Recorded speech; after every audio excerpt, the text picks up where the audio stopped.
नमस्कार दोस्तों, स्वागत है आपका एक बार फिर से हमारे इस नए वीडियो में, जिसमें हम लोग रसायन विज्ञान कक्षा 10 का अध्ययन करेंगे। और इसमें हम 2 चैप्टर अभी तक पढ़ चुके हैं। आज हम पढ़ेंगे तीसरा चैप्टर, जो कि है धातु व अधातु, मेटल्स एंड नॉन मेटल्स। ठीक है, तो सबसे पहले धातु अधातु जो वर्गीकरण है, यह तत्वों का वर्गीकरण है। किसका वर्गीकरण है? तत्व का। ठीक है, तत्व किसे कहते हैं? तो वे सूक्ष्मतम कण जिनसे पदार्थ मिलकर बनते हैं। वे सूक्ष्मतम कण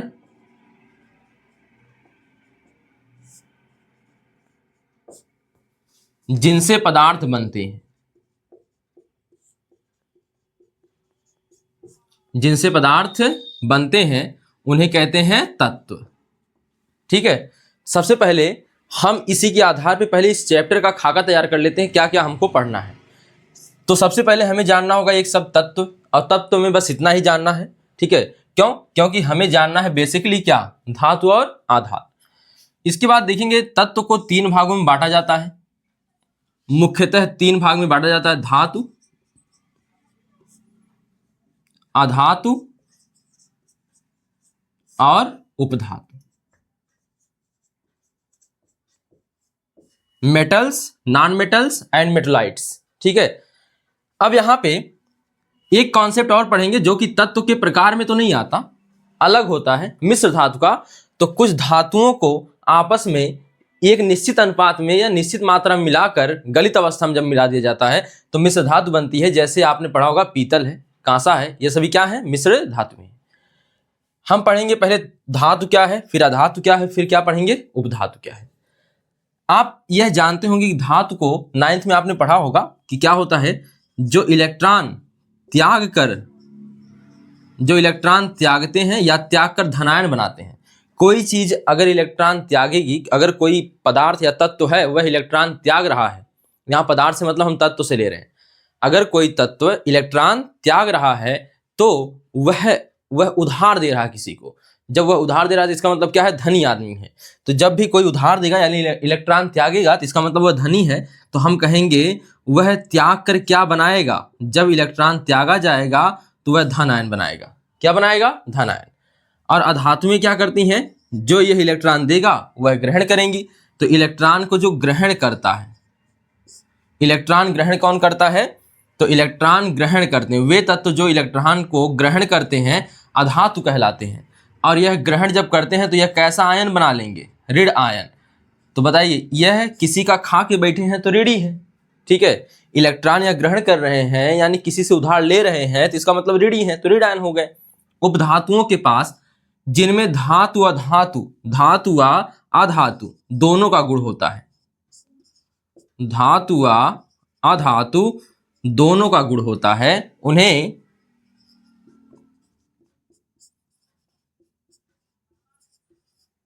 उन्हें हम कहते हैं क्या? उन्हें कहते हैं उपधातु। उन्हें कहते हैं क्या? उपधातु। ठीक है, इसके बाद हमको जो पढ़ना है वह पढ़ना धातुओं का भौतिक गुणधर्म, फिजिकल प्रॉपर्टीज ऑफ मेटल्स। उसके बाद पढ़ना है रासायनिक गुणधर्म, मेटल का यानी धातु का रासायनिक गुणधर्म। ठीक है, इसके बाद यहां पढ़ेंगे अधातु के लिए यही सब दोनों चीजें, भौतिक गुणधर्म और कौन सा? रासायनिक गुणधर्म। उपधातु हमें नहीं पढ़ना है। एक कॉन्सेप्ट और पढ़ना है, वह होगा क्या? वह पढ़ना है आपको मिश्र धातु। क्या पढ़ना है? मिश्र धातु। तो इसको यहां पर हम लिखें मिश्र धातु, अंग्रेजी में एलॉय बोलते हैं। मिश्र धातु यह क्या होती है? जब 2 या 2 से अधिक तत्वों को, कभी कभी तत्व मतलब यहाँ पे धातुओं को लेना है, तो कभी कभी अधातु भी थोड़ी मात्रा में मिलाई जा सकती है। तो अधिकतर मामलों में धातु ही होती है। जब 2 या 2 से अधिक धातुओं को किसी निश्चित अनुपात में गलित अवस्था में मिलाकर एक मिश्रण तैयार किया जाता है, उसे हम मिश्र धातु कहते हैं। ठीक है, तो यह आप देख सकते हैं। ठीक, तो आइए देखते हैं, इसको मिटाते हैं। यह पूरा पार्ट का एक खाका था जिसमें अब हम लोग पढ़ने जा रहे हैं। अभी हम पहले एक चार्ट बनाएंगे, यही चार्ट फिर से बनाएंगे, इसको आप लोग उतारेंगे, फिर हम लोग आगे बढ़ेंगे। ठीक है, तो देखिए,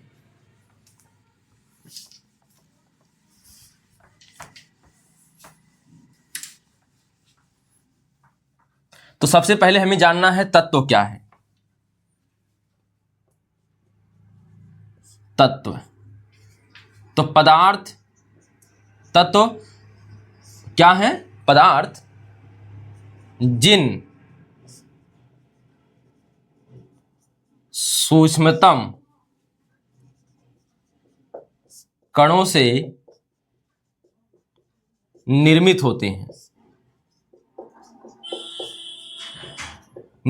हैं, तत्व कहलाते हैं, तत्व कहलाते हैं। ठीक है, तो पदार्थ जिन सूक्ष्मतम कणों से निर्मित होते हैं वे तत्व कहलाते हैं। अब तत्व तीन प्रकार के होते हैं मुख्यतः। तत्व का वर्गीकरण किस आधार पर किया जाता है? उनके रासायनिक व भौतिक गुणधर्मों के आधार पर। तत्वों को उनके गुणधर्मों के आधार पर, यानी कौन से गुणधर्म? दो प्रकार के होते हैं, भौतिक और रासायनिक। इन गुणधर्मों के आधार पर इन्हें तीन कैटेगरी में बांटा जाता है। तो पहली कैटेगरी क्या होगी? धातु, जो अभी लिखा है वहां पर, धातु। ठीक है, अंग्रेजी में क्या बोलेंगे? मेटल्स। और दूसरा है अधातु, इसे क्या बोलेंगे? Non metals.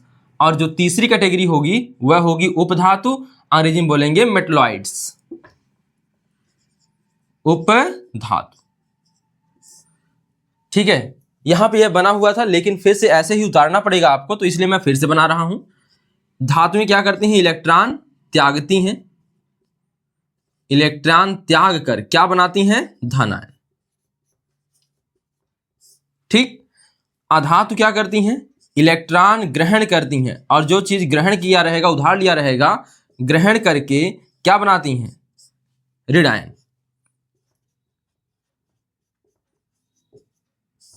ठीक, और उपधातुएं क्या? दोनों गुण रखती हैं, इलेक्ट्रॉन त्यागने का भी और इलेक्ट्रॉन ग्रहण करने का। वे तत्व जो धातु व अधातु दोनों का गुण रखते हैं, उन्हें क्या कहते हैं? उपधातु कहते हैं। ठीक है, जैसे धातु का एग्जाम्पल बताइए, यहां पे इसको हम बंद कर दें। धातु का एग्जाम्पल यहां पे हो जाएगा, आपको मिल जाएगा सोडियम है, पोटेशियम है, लोहा है। लोहा को हम क्या लिखते हैं? यहां फेरम या Fe, आयरन। और यहां पे एग्जाम्पल इसका लिख सकते हैं अधातु का, ऑक्सीजन है, क्लोरीन है, ब्रोमीन है, आयोडीन है, सल्फर है, नाइट्रोजन है, आदि आदि आदि। इसका एग्जाम्पल एक आध दो लिख लेते हैं। आर्सेनिक है, ठीक है, क्या है? आर्सेनिक है। और भी है, एंटीमनी है, आर्सेनिक है, एंटीमनी है। तो आप ऐसे पहले इसको उतार लीजिए, फिर हम लोग चर्चा करते हैं एक एक पर, धातु पर, फिर अधातु पर, फिर उपधातु पर। उपधातु में चर्चा नहीं करनी है, इतना ही जानना था। मेन चैप्टर का नाम क्या है? धातु व अधातु। हमें जो चर्चा करनी है उस पर करनी है धातु और अधातुओं पर, यानी कि हमें अब पढ़ना है धातु, और धातु के पढ़ेंगे भौतिक गुणधर्म और रासायनिक गुणधर्म। तो पहले इसको उतारिए, फिर हम आते हैं धातुओं के भौतिक गुणधर्म पर, फिर पढ़ेंगे रासायनिक गुणधर्म। तो आइए अब देखते हैं धातु। धातु यानी मेटल्स। तो कहानी शुरू करते हैं धातु की।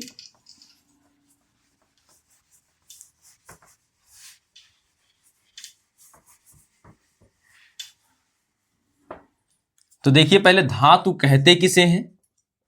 परिभाषा तो खैर वहां पे चार्ट में आपकी बन गई थी, लेकिन फिर भी लिख लेते हैं। तो यहां हो जाएगा धातु मतलब मेटल्स। ठीक, कहते किसे हैं? तो वे तत्व जो इलेक्ट्रॉन त्याग कर धनायन बनाने की क्षमता रखते हैं। तो क्या लिखेंगे? वे तत्व जो इलेक्ट्रॉन त्याग कर धनायन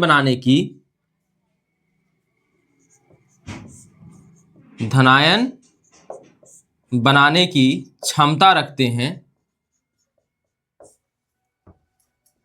क्षमता रखते हैं, क्या कहलाते हैं? धातु कहलाते हैं। धातु कहलाते हैं। ठीक, देखिए अब यहां पे एग्जाम्पल भी लिख लेते हैं, साथ में एग्जाम्पल भी लिख लेंगे। क्या लिखेंगे एग्जाम्पल में? तो वही है आपके पास सोडियम है, पोटेशियम है, मैग्नीशियम है, सोना है, चांदी है। तो सोना को कैसे दर्शाते हैं? Au यानी आरम, ठीक है। चांदी यानी Hg हाइड्रागेरम, यह सभी ETC लगा सकते हैं या आदि लगा सकते हैं। तो यह रहा आपका धातु की परिभाषा। अब हमें पढ़ना है धातुओं के भौतिक गुणधर्म। तो इसी के नीचे आइए देखते हैं धातुओं के भौतिक गुणधर्म। धातुओं के भौतिक गुणधर्म,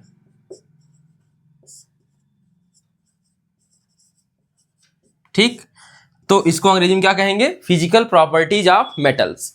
तो सबसे पहली बात करते हैं, जो धातुओं का एक बेसिक गुण है कि धातुएं चमकदार होती हैं। क्यों होती हैं? मुक्त इलेक्ट्रॉन जब पाया जाएगा तो वह चमकदार बना देता है धातुओं को।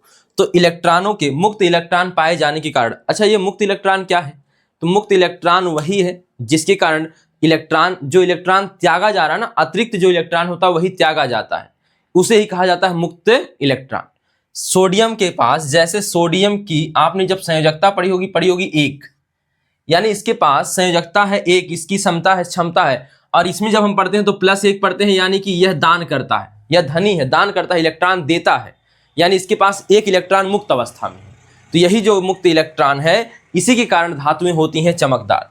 तो पहले एक लिख लेंगे, धातुएं कैसी होती हैं? चमकदार होती हैं। धातुएं चमकदार होती हैं। कोई पूछे क्यों? तो मुक्त इलेक्ट्रॉनों के कारण चमकदार होती हैं, ठीक है। इसमें अपवाद भी है, वह जान लीजिए क्या क्या। एक जैसे आपके पास है ग्रेफाइट है। ग्रेफाइट अधातु होते हुए भी क्या है? चमकदार है। और एक है, आपने इसी कार्बन का अपर रूप दूसरा सुना होगा, ये कार्बन के अपर रूप है। जब हम 4th लेसन पढ़ेंगे तो समझेंगे ग्रेफाइट और हीरा कार्बन के कैसे अपर रूप हैं। तो यहाँ पे ग्रेफाइट और हीरा जो कि कार्बन के अपर रूप है और कार्बन अधातु में शामिल होता है, फिर भी यह कैसा है? चमकदार होता है, ठीक है। तो फिर भी यह कैसा होता है? चमकदार होता है। अब यहाँ पे इसको हटाते हैं, ठीक। इसके बाद दूसरे गुणधर्म पर आते हैं। दूसरा गुणधर्म आपको यह भी पता है कि धातुएं जो होती हैं, इनसे हमें तार बनाने को मिल जाता है। हम तार इन्हीं से बनाते हैं धातुओं से। जैसे हमने बना लिया कॉपर का तार, ठीक है, एल्युमिनियम का तार बन जाता है। तो इस तरह से आप धातुओं का तार बनाने में प्रयोग करते हैं। क्यों करते हैं? क्योंकि धातुएं जो हैं, विद्युत की अधिकांश धातुएं जो होती हैं, विद्युत की क्या करती हैं? चालन करती हैं, विद्युत का चालन करती हैं और उष्मा का भी चालन करती हैं।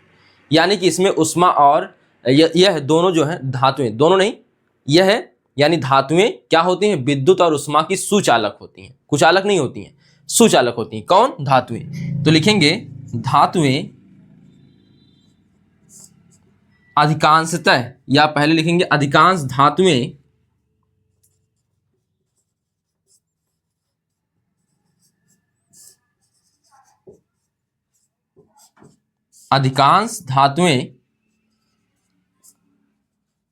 विद्युत व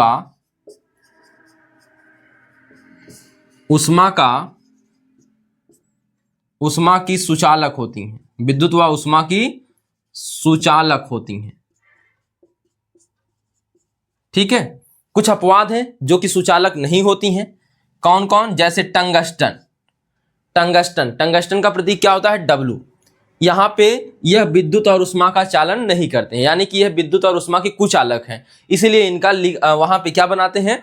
फिलामेंट बनाते हैं, बल्ब का फिलामेंट बनाते हैं। क्योंकि इसमें विद्युत धारा का प्रवाह नहीं होता, बस इसको गर्म करता है और गर्म करने के कारण यह जो फिलामेंट होता है बल्ब का, वह जलने लगता है, प्रकाशित हो जाता है, ठीक है। और आपने सुना होगा यह पीबी मतलब प्लम्बम यानी शीशा भी विद्युत धारा का प्रवाह नहीं करता, यानी कि उष्मा का प्रवाह नहीं करता, यानी कि विद्युत और उष्मा का यह क्या है? कुचालक है। और भी एक है पारा है, Hg, यह भी विद्युत और उष्मा का क्या होता है? कुचालक होता है। विद्युत और उष्मा का क्या होता है? कुचालक। इसलिए कुछ धातुएं हैं अपवाद स्वरूप, तो यह जान गए हम लोग, ठीक है। यहाँ पे इसको हटाते हैं। केवल आप इतना जानिए कि अधिकांश धातुएं जो होती हैं वह विद्युत व उष्मा की क्या होती हैं? सुचालक होती हैं, ठीक है। आगे बात करते हैं। आपको अभी बताया गया कि धातुएं जो हैं उनसे तार बनाया जा सकता है धातुओं से। तो कुछ धातुएं तार के इस्तेमाल के लिए होती हैं, क्यों होती हैं? क्योंकि उनमें होता है तन्यता का गुण। सबसे पहला गुण है क्यों तार बनाया जाता है? क्योंकि उसमें विद्युत का चालन होता है। ठीक है, विद्युत का चालन होने के कारण और उष्मा की सुचालक, उष्मा का सुचालक से मतलब बर्तन जो बना रहे हैं आप, उसमें भोजन पका रहे हैं, अगर उष्मा का चालन नहीं होगा तो नीचे में रह जाएगा ताप। ठीक है, ऊपर जा ही नहीं पाएगा, यानी कि वहां पे नहीं आपका जो भोजन है वो पक नहीं पाएगा, फिर कच्चा ही खाना पड़ेगा। ठीक है, इसलिए यहाँ पे देखेंगे हम लोग भोजन को पका हुआ होने के लिए बर्तन जो होना चाहिए वह कैसा होना चाहिए? सुचालक होना चाहिए। और सुचालक जो धातुएं होंगी, धातुएं देखिए अधिकांश धातुएं सुचालक होती हैं, तो इसलिए हमारे घर में जो बर्तन होता है स्टील का होता है, एल्यूमिनियम का होता है, ठीक है, तांबे का होता है, आपने देखा ही होगा इस प्रकार से। तो यहाँ पे अगले की बात करते हैं। अगला जो बात कर रहे थे हम लोग, धातुओं से तार बनाने की प्रक्रिया। तो क्या होता है देखिएगा, कुछ धातुओं में तन्यता का गुण पाया जाता है। कुछ धातुओं में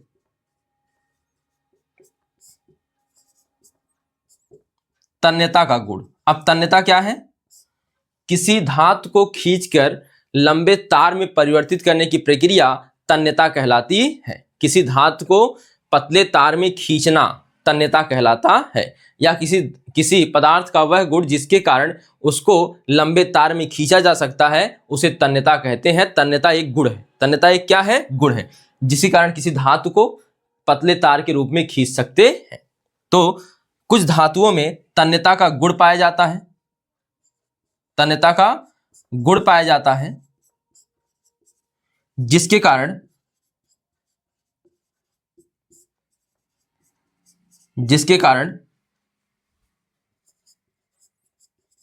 इनसे तार निर्मित किया जाता है,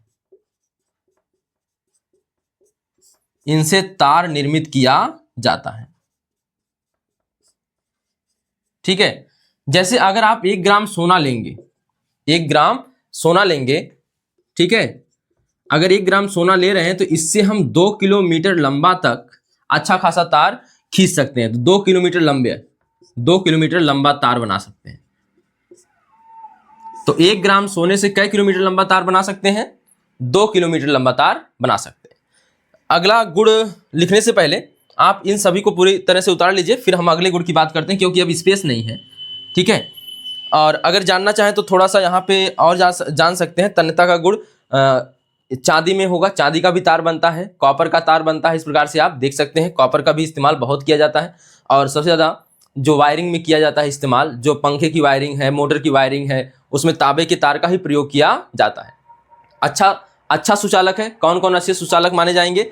एक चांदी अच्छी सुचालक है, और एक कौन है? तांबा अच्छा सुचालक है, और फिर कौन है? एल्यूमिनियम। ठीक है, तो सबसे पहले नंबर 1 पे किसको रखा जाता है? चांदी को, फिर किसको? तांबे को, फिर किसको? एल्यूमिनियम को। ठीक है, और तन्यता का गुण है, तार बनाने में हम प्रयोग भी कर लेते हैं, तो सुचालक और कुछ सुचालक भी हैं। ठीक है, तो पहले उतार लीजिए इस सबको। तो आइए अब देखते हैं तीसरा गुणधर्म धातुओं का, वह क्या है? आघातवर्धनीयता का।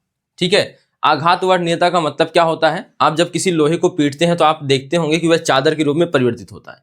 इसी गुण को कहा जाता है आघातवर्धनीयता का गुण। शब्द से स्पष्ट है, आघात मतलब चोट करना, वर्ध माने बढ़ना, नियता ठीक है लगातार।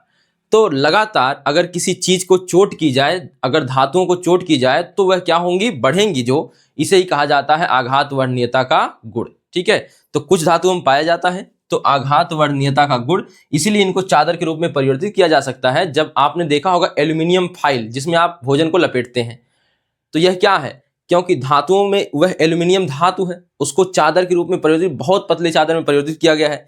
इसी प्रकार सोने को भी बहुत ही पतले कागज की तरह, एकदम पतले कागज की तरह परिवर्तित किया जा सकता है। उसमें भी आघातवर्धनीयता का क्या है? गुण है। ठीक है, तो देखेंगे क्या है, तो कुछ धातुओं में आघातवर्धनीयता का गुण पाया जाता है। कुछ धातुओं में आघात वर्धनीयता का गुण पाया जाता है। ठीक है, जिसके कारण इन्हें चादर के रूप में परिवर्तित किया जा सकता है, जिसके कारण इन्हें चादर के रूप में परिवर्तित किया जा सकता है। परिवर्तित किया जा सकता है। ठीक है, तो देखिए कुछ धातुओं में आघात वर्णनीयता का गुण पाया जाता है जिसके कारण इन्हें चादर के रूप में परिवर्तित किया जा सकता है। तो सोने को, एल्युमिनियम को आदि को आप पतले चादर के रूप में परिवर्तित कर सकते हैं। ठीक है, अब यहां पे देखेंगे अगला गुण। अब यहां पे ना धातुओं का जो गलनांक और क्वथनांक होता है अधिकांशतः होता है उच्च। ठीक है, तो अधिकांश धातुओं का, यह मैं अधिकांश क्यों लगा रहा हूं, क्योंकि कुछ का कम भी होता है। अधिकांश धातुओं का गलनांक व क्वथनांक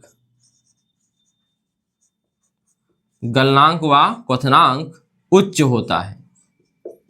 गलनांक व क्वथनांक उच्च होता है। ठीक है, अपवाद में कौन आ जाएगा, तो आप अपवाद में याद रख लीजिएगा, इसमें सोडियम और पोटेशियम इनका गलनांक और क्वथनांक निम्न होता है। जैसे अगर आप देखेंगे लोहे का जो गलनांक है वह 1535 डिग्री सेंटीग्रेड के आसपास है, लेकिन यहीं पर अगर सोडियम का देखेंगे तो यह 95 डिग्री सेंटीग्रेड के आसपास है। तो बताइए बहुत अंतर है कि नहीं, लगभग आपको अंतर मिल जाएगा 16 गुना का, बहुत ज्यादा होता है। तो यानी कि अधिकांश धातुओं का गलनांक और क्वथनांक कुछ होता है, लेकिन कुछ का कम हो सकता है। पोटेशियम का भी नीचे ही होता है। ठीक है, तो सोडियम के आसपास ही आ जाता है ये। ठीक, तो इसके बाद यह हो गया, तो अधिकांश धातुओं का गलनांक और क्वथनांक क्या होता है, उच्च होता है। तो आइए इसके बाद वाला देखते हैं गुण।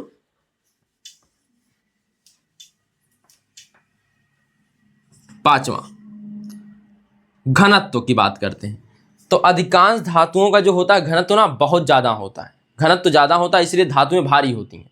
लोहा कैसा है, भारी है। ठीक है, तो अधिकांश धातुओं का घनत्व उच्च होता है इसलिए वे क्या होती हैं, भारी होती हैं। ठीक है, और एक चीज, अगर भारी होंगी, अगर यहाँ पे घनत्व ज्यादा होगा तो वह भारी होंगी, लेकिन कुछ धातुओं का घनत्व कम होता है। वही दो धातुएं सोडियम और पोटेशियम, उनका घनत्व कम होता है और वे बहुत ही मुलायम धातुएं होती हैं, मृद धातुएं होती हैं जिन्हें चाकू से काटा भी जा सकता है। अगर कण बहुत ज्यादा चिपके हुए होंगे तो चाकू से नहीं काट पाएंगे, लेकिन कण अगर हल्का दूर दूर है तो वहां पे आप उसको चाकू से काट पाएंगे। ठीक है, तो यहां पे हम कह सकते हैं, देखिए तो अधिकांश धातुओं का घनत्व, अधिकांश धातुओं का घनत्व उच्च होता है जिसके कारण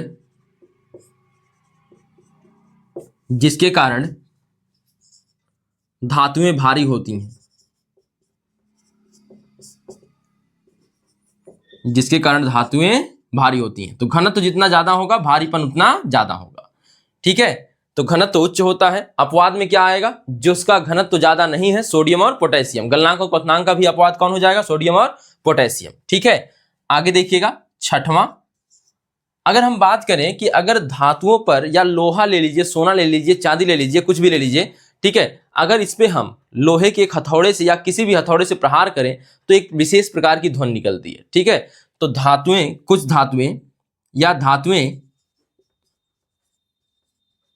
धातुओं को हथौड़े से पीटने पर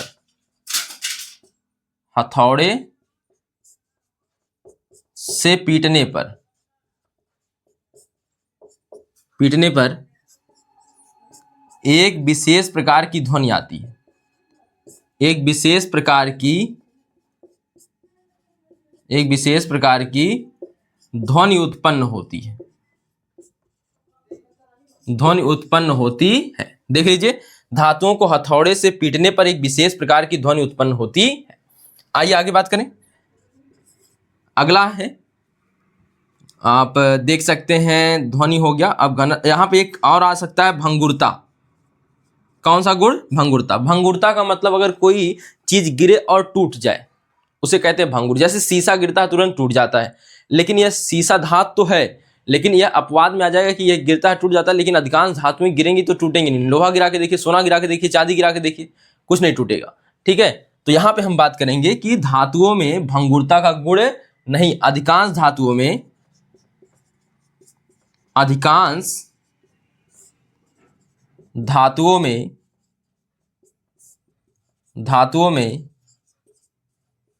भंगुरता का गुण नहीं पाया जाता,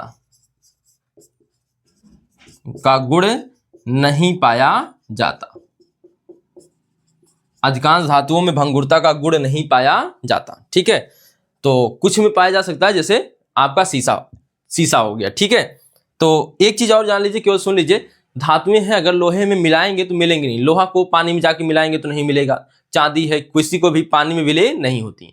तो यानी कि धातुएं जल में प्रायः विलय नहीं होती हैं, धातुएं जल में प्रायः विलय नहीं होती हैं या जल में विलय नहीं होती, आप ऐसे ही बोल देंगे।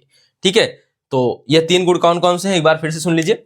कुछ धातुओं में आघात वर्णीयता का गुण पाया जाता है, जिसके कारण इन्हें चादर के रूप में परिवर्तित किया जा सकता है। आई बात समझ में? आगे क्या है, अधिकांश धातुओं का गलनांक और क्वथनांक उच्च होता है। ठीक है, तो अधिकांश धातुओं का गलनांक और क्वथनांक उच्च होता है, अपवाद में छोड़ दीजिए सोडियम और पोटेशियम। अधिकांश धातुओं का घनत्व उच्च होता है, जिसके कारण धातुएं क्या होती हैं, भारी होती हैं, लेकिन अपवाद में छोड़ दीजिए सोडियम और पोटेशियम। आगे बढ़िए, धातुओं को हथौड़े से पीटने पर एक विशेष प्रकार की ध्वनि उत्पन्न होती है। ठीक है, आगे, अधिकांश धातुओं में भंगुरता का गुण नहीं पाया जाता है, भंगुरता का गुण नहीं पाया जाता है, या धातुएं भंगुर नहीं होती हैं, अधिकांश धातुएं भंगुर नहीं होती हैं। ठीक है, तो यह आप उतार लीजिए। ठीक, तो इस वीडियो में हमने देख लिया धातुओं का भौतिक गुणधर्म। ठीक है, और तत्वों के प्रकार। तत्व कितने प्रकार के हुए थे? 3 प्रकार के। क्या क्या? धातु, अधातु और उपधातु। और अभी हमने शुरू किया धातु, और उसमें पढ़ा है धातु की परिभाषा, जो इलेक्ट्रॉन त्याग कर धनायन बनाने की क्षमता रखती है उन्हें धातु कहते हैं। और उसके बाद हमने देख लिया भौतिक गुणधर्म, धातुओं का भौतिक गुणधर्म। तो धातुएं कैसी हैं? धातुएं जो होती हैं वह उसमें विद्युत और उष्मा का चालन होता है। ठीक है, और इनमें चमक होती है, इनमें आघात वर्णीयता का गुण पाया जाता है, इनमें तन्यता का गुण पाया जाता है। धातुएं भंगुर नहीं होती हैं, धातुएं विद्युत और धातुओं का गलनांक और क्वथनांक सामान्यतः उच्च पाया जाता है। धातुएं कठोर होती हैं। ठीक है, एक कठोर वाला नहीं लिखा है तो आप लोग सुन लीजिए, धातुएं अधिकांशतः कठोर होती हैं। और कठोर 2 धातुएं हैं जो कठोर नहीं मिलती हैं, वह है सोडियम और पोटेशियम। ठीक है, आप पारा को भी शामिल कर सकते हैं। ठीक, तो सोडियम, पोटेशियम और पारा। और अगला, सामान्य ताप पर बात हो रही है, कमरे के तापमान पर। ठीक है, तो आइए आगे जो हमने देखा वह गुणधर्म कौन सा था? तो वह था धातुओं का घनत्व उच्च होता है, और इसके कारण यह क्या होती हैं, भारी होती हैं। और इसके बाद था हथौड़े से पीटने पर इन्हें विशेष प्रकार की ध्वनि उत्पन्न होती है, और भंगुरता का गुण, यह तो आपको बोल ही दिया गया था। तो इस वीडियो में हम इतना ही देखते हैं, अगले वीडियो में मिलेंगे धातुओं के रासायनिक गुणधर्म के साथ। धन्यवाद।